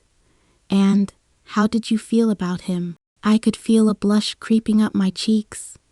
He was different, not like I expected. Carter raised an eyebrow. Different how? He's just very attentive and easy to talk to. He listens more than he talks, which is refreshing. Emma smirked. Sounds like someone's smitten. I rolled my eyes, trying to brush off her teasing. I'm not smitten. It was just a nice evening. But Emma wasn't convinced. Sure. So why are you blushing? I felt my face heat up even more. I'm not blushing, I insisted, but my voice was unconvincing even to my own ears. Carter chuckled, shaking his head. Irene, you've got stars in your eyes just talking about him. You can look at yourself in the mirror, dear. I tried to deny it, shaking my head. I don't have stars in my eyes. Leon is he's got this inexplicable attraction. But it's not like that. Emma gave me a knowing look. Not like that, huh? So, what did you two talk about that got you so flustered? I hesitated, remembering Leon's invitation to join his wolf pack. It was a significant offer, and I wasn't ready to share it just yet. We talked about a lot of things, but nothing particularly special. Carter and Emma exchanged glances, clearly not buying my deflection. You're hiding something, Carter said, crossing his arms. Come on, out with it. I sighed, deciding to give them a little more without revealing everything. He did mention that he felt a strong connection between us. Emma's eyes widened. And how did you respond to that? I told him I felt the same way, and I wasn't lying. I did feel that way for reasons I am not too sure about yet, still trying to figure that part out. I admitted, but it's complicated. Complicated how? Carter pressed. Just everything that's happened recently. Matthew, the pack, my mom. It's a lot to process. Emma nodded, her mood softening. We get it, Irene. But don't let the past hold you back from something that could be good for you. I appreciated their concern. But the decision wasn't so simple. I know. I just need time to think about it. Carter put a hand on my shoulder. Take all the time you need, but don't close yourself off to the possibility of happiness. What is done, Irene. Don't give the haters reason to laugh and sneer at you. I won't, I promised, feeling a bit more at ease with the way Carter emphasized more on the word. Haters. No doubt that he was talking about Thea and Matthew.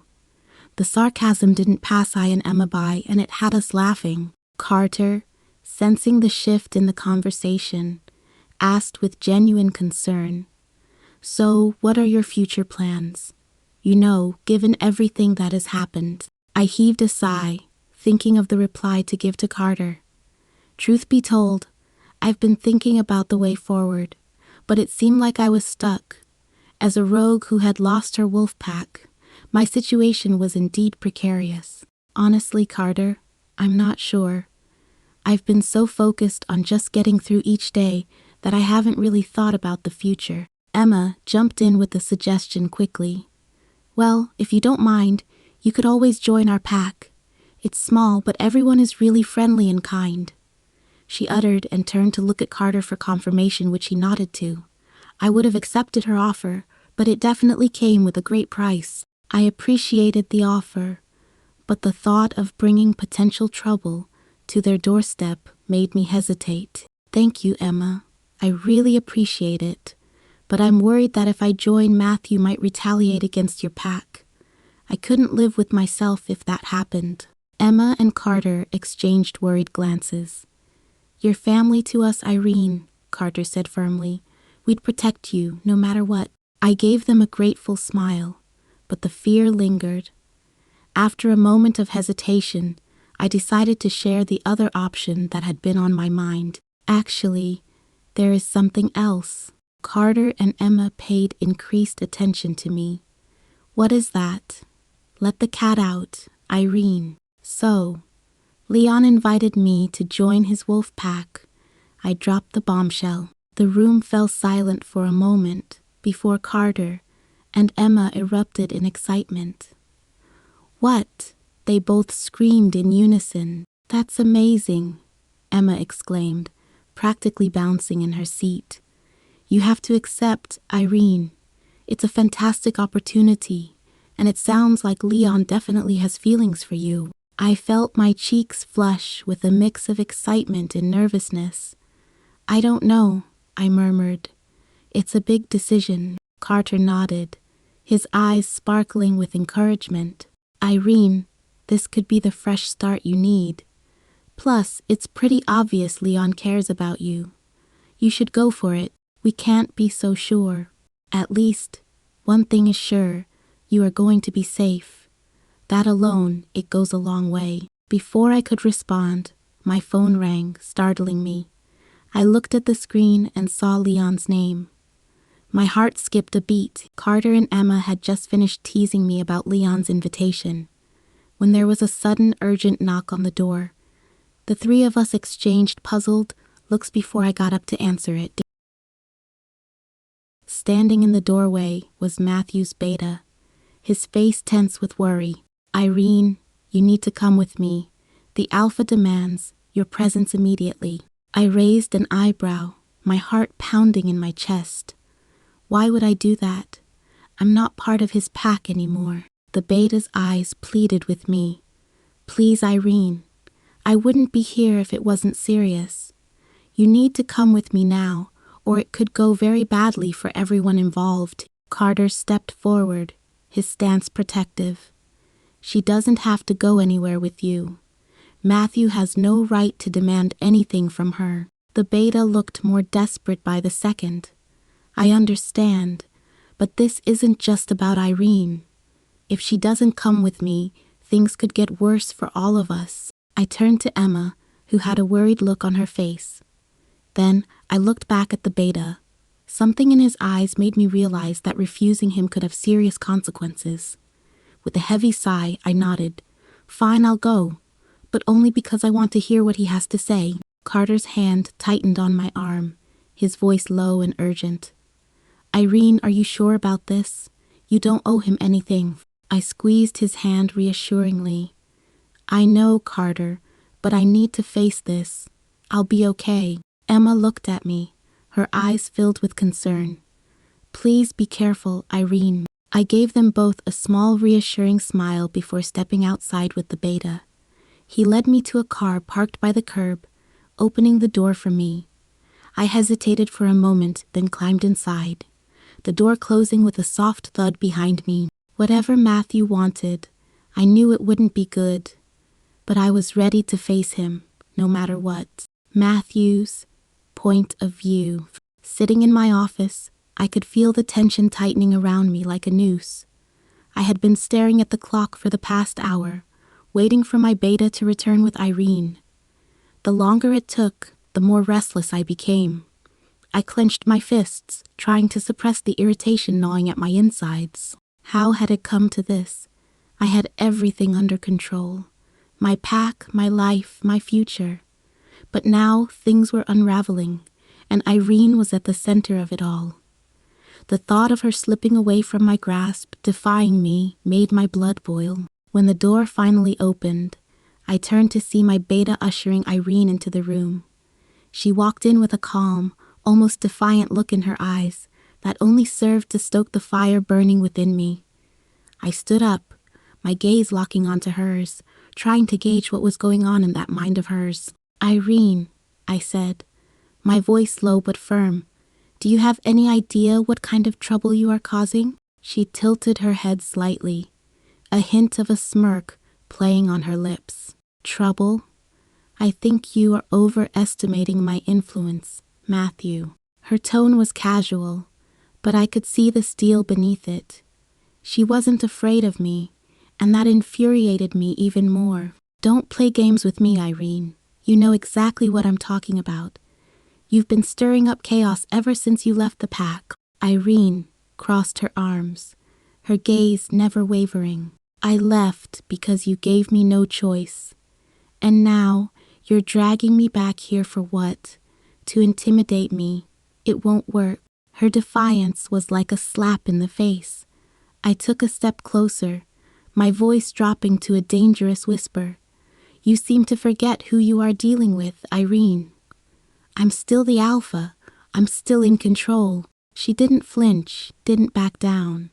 Instead, she met my glare with a calmness that was unnerving. Control, Matthew. It looks like you're the one losing it. The truth in her words hit harder than I wanted to admit. But I couldn't let her see that. I needed to regain the upper hand, to remind her that I was the one with the power here. You're playing a dangerous game, Irene, I warned, my voice laced with barely contained anger. If you keep this up, I won't hesitate to make sure you regret it. Her eyes flashed with something.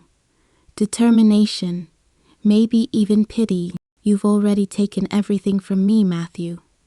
There's nothing left for me to regret. The finality in her words left me momentarily speechless. She turned to leave, but I stopped her. I realized that I might have underestimated her. She wasn't the same Irene who had once followed my every command. No, she had changed. And if I wasn't careful, I was going to lose everything because of it. The tension in the room was palpable, thick enough to choke on. My eyes burned with a fury that matched the turmoil in my chest. I stood just a few feet apart, but it felt like an unbridgeable chasm between us. My anger was very visible, radiating off me in waves, but I refused to back down. Not this time. Do you think you can just walk away from this?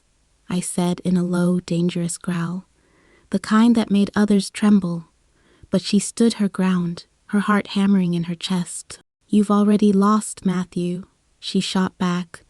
You just can't accept it. My eyes narrowed, darkening with a predatory glint. Lost. You think I've lost because of a few scandals, because you embarrassed me in front of my pack. This isn't over, Irene. It's only just beginning, she scoffed, crossing her arms over her chest. You're pathetic, clinging to power that's slipping through your fingers. The pack doesn't respect you anymore, Matthew. They see what kind of man you really are. That did it. In a flash, I was on her, moving faster than she could react. My hands were on her shoulders, and with a force that knocked the breath out of her, I shoved her down onto the couch.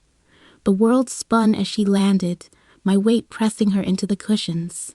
Don't you dare talk to me like that, I snarled, my face inches from hers. My breath was hot against her skin, my hands gripping her wrists so tightly that pain shot up her arms. Definitely.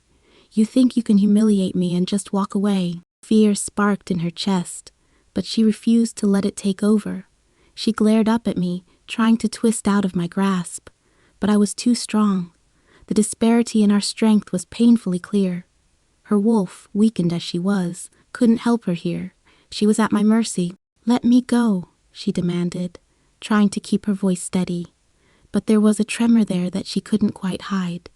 This is low even for you, Matthew. Her lips curled into a cruel smile, her eyes gleaming with a twisted satisfaction. You think you're so clever, don't you? That you've outplayed me. But you're wrong, Irene. So wrong. I leaned in closer, my voice dropping to a whisper that sent a shiver down her spine. I won't let you live easily. You'll never be accepted by any pack. You'll become a rogue, constantly on the run, hunted by dangers you can't even imagine. I'll make sure of it. Her heart pounded in her chest as my words sank in. That it didn't pass me by.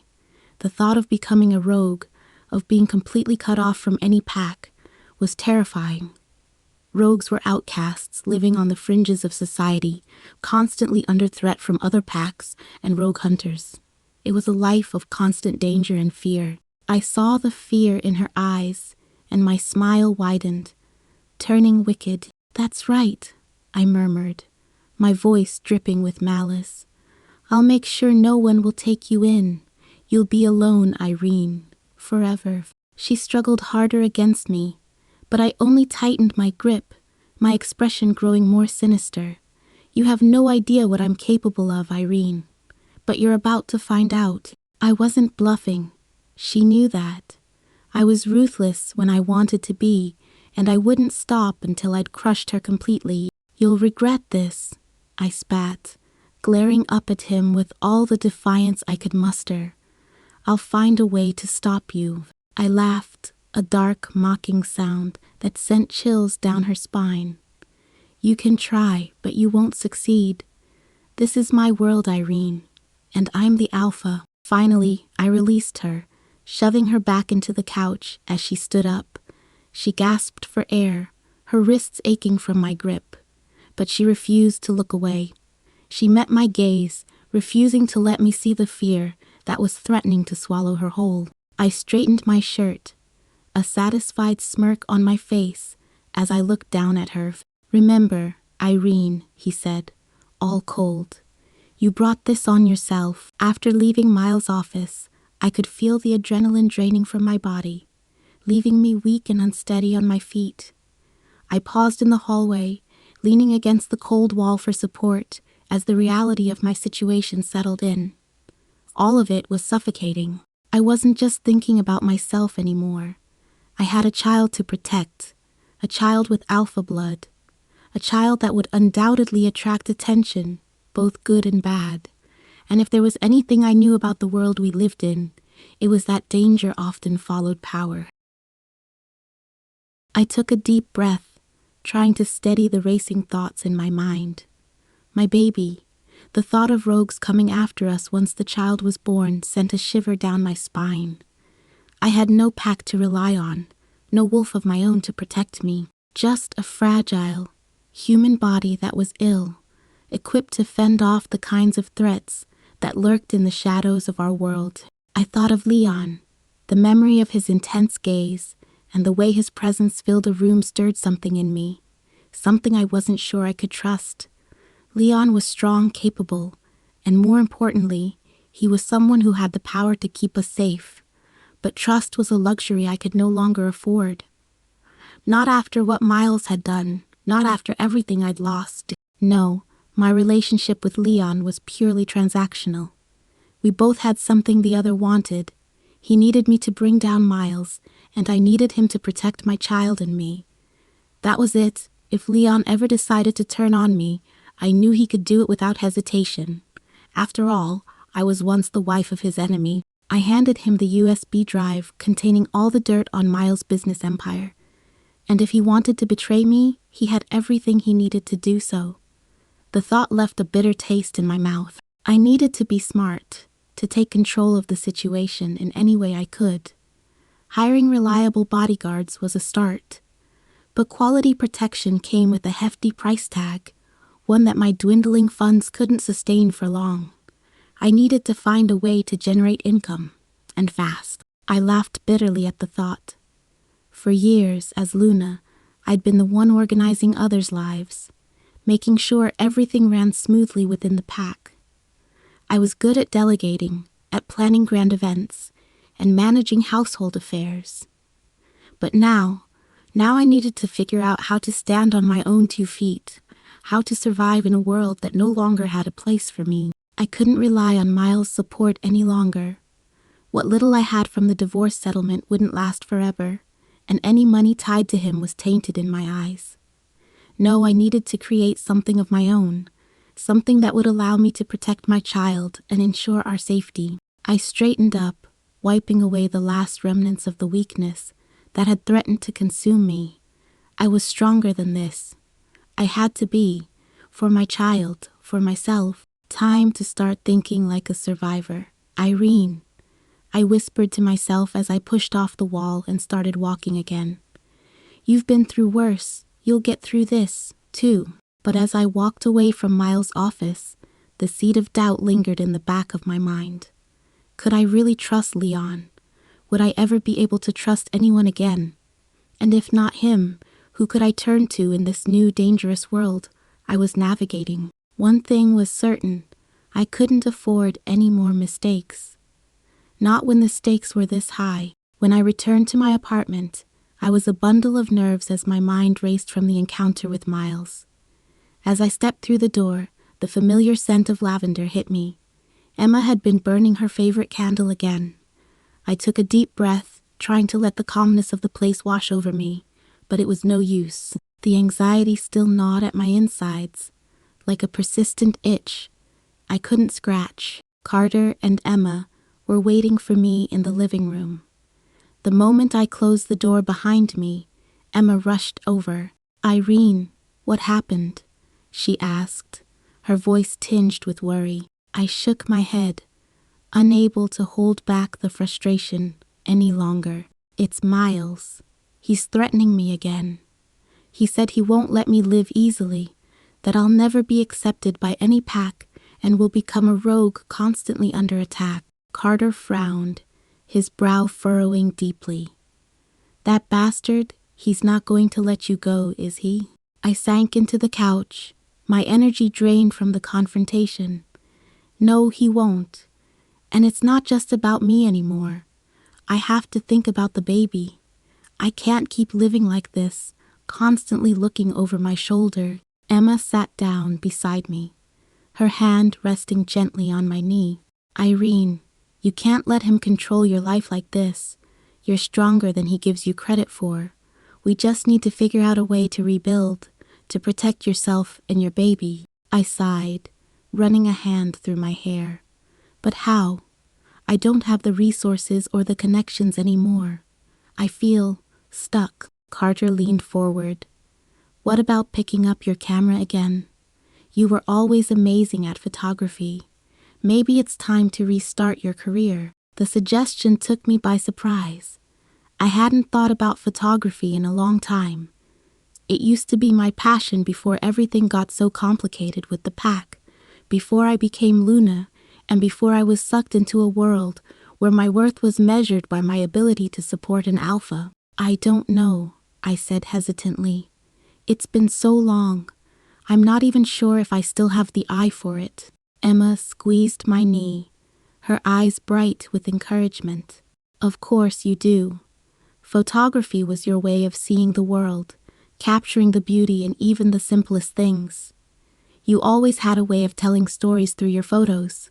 Maybe it's time to start telling your own story again." Their words started to seep into the cracks of my doubt, planting a seed of possibility. Photography had always been more than just a hobby for me.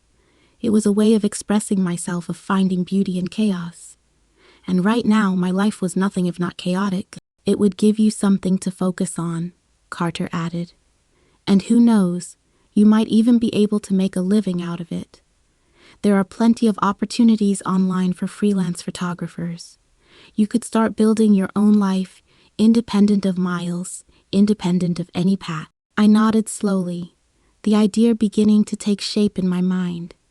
Maybe this was exactly what I needed, a way to reclaim a part of myself that had been buried under years of obligations and fear, a way to create something beautiful out of the mess my life had become. "You're right," I said, a flicker of hope sparking within me. "It's a good idea. I think I will start taking photos again." Emma smiled brightly, her eyes glistening with pride. "That's the spirit, Irene. We'll support you in any way we can. You're not alone in this." Carter nodded in agreement. "We've got your back, always." Maybe, just maybe, this could be the start of something new. Something that belonged to me and me alone. "Thank you," I said with sincerity. "I don't know what I'd do without you two." Emma leaned in, giving me a tight hug. "You won't ever have to find out." Following the conclusion of Carter and Emma, I began to prepare my artwork tools and equipments. Finding my old manager, Martin, felt like stepping back into a world I'd left behind years ago. We met in a cozy little cafe downtown, the same place where we used to discuss all my old photography gigs. The familiar smell of fresh coffee and the gentle hum of conversation made me feel nostalgic, but also a bit nervous. I wasn't the same person I was back then, and I wasn't sure how Martin would react to seeing me again after so long. When I walked in, he was already there, sipping on an espresso, his laptop open in front of him. He looked up as I approached, his eyes widening in surprise. "Irene," he said, standing up to greet me.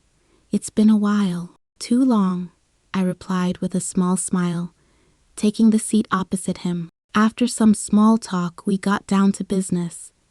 I told him about my desire to get back into photography, and he listened intently, nodding along as I spoke. "You were one of the best I ever worked with, Irene," Martin said, all smiles.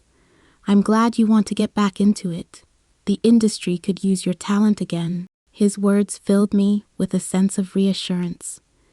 Maybe this was the right move after all. "So, what do you have in mind?" I asked, trying to gauge what kind of opportunities were out there for me. Martin leaned back in his chair thoughtful. "Actually, there's a job that just came up, and I think you'd be perfect for it. A company is looking for someone to shoot a promotional video. High quality stuff, very artistic. It could be a great way to get your name back out there." "That sounds perfect," I said, excitement bubbling up inside me. "Who's the client?" He paused for a moment before answering. "Alvida Company." My heart skipped a beat at the mention of the company's name. I hadn't expected my first job back to bring me face to face with such huge opportunity again. Alvida Company have always been known as a company for big shots. I didn't think of starting big, but it seemed the goddess was on my side on this. "Is that going to be a problem?" Martin asked, noticing my reaction. "No," I quickly replied, trying to sound casual. "No problem at all." The deal was sealed, and I left the cafe with a renewed sense of purpose. The next day, I arrived at Alvida Company, ready to scout locations for the shoot.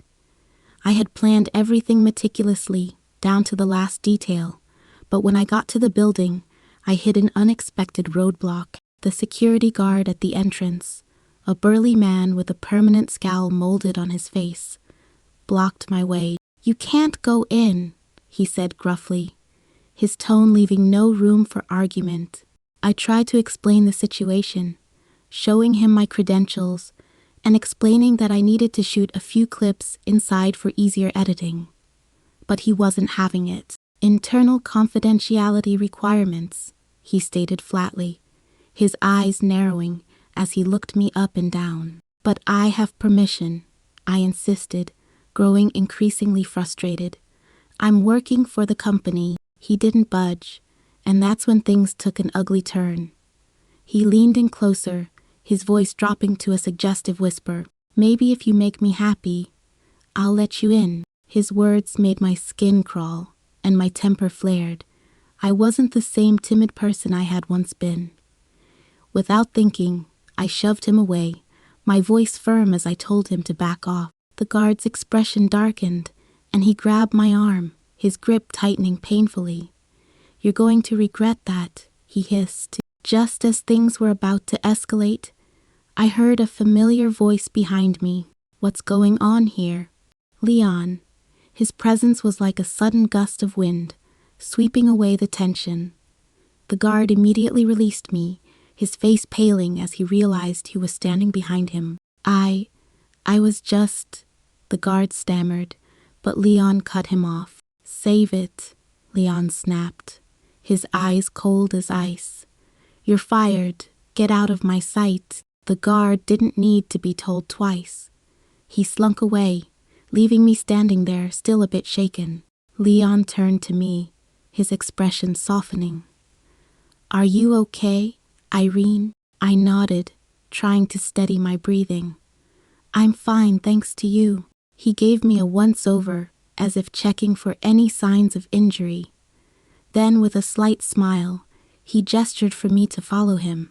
"Come on, Let's go to my office. We can discuss the shoot there. Your office? I was shocked. Yes, my office, he replied with a playful smirk. I wasn't expecting that really.